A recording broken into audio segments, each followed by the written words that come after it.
What about NYKAA now? NYKAA again has been one stock that has disappointed, has gone through periods of volatility in the last 1.5 years from the time it got listed on the street. It gave investors a huge return in the initial phase, but then, of course, there were a lot of hurdles to follow.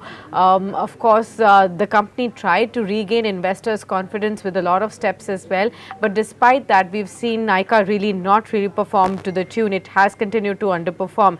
This time around, what are your key expectations from the earnings? Kotak Institutional Equities, for example, has estimated that the beauty and the personal care segment may continue to grow at 27% year-on-year growth. The fashion business is likely to see 35% growth on a year-on-year. So it does believe that overall on a year-on-year basis, the revenues are expected to be clocked in on a positive side of about 30% bump up at 1277 crore rupees, primarily on the kind of gains that we've seen on the festive basis. It's again about the profitability and how much will that continue to take shape.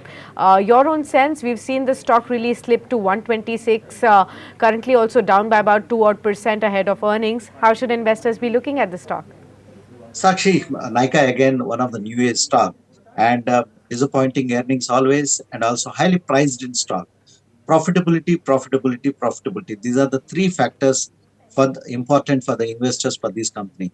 As long as the profitability is not achieving, the stocks are going to be in a range bound in the near future. With respect to NYKAA is concerned, investors with a long term approach need to very careful and watchful about this company at this point of time. We need to see when the company is going to be achieving its profitability. That is the core premise of any business. Till the time, I will avoid NYKAA at this point of time. If you like the video, do like, comment, share and subscribe.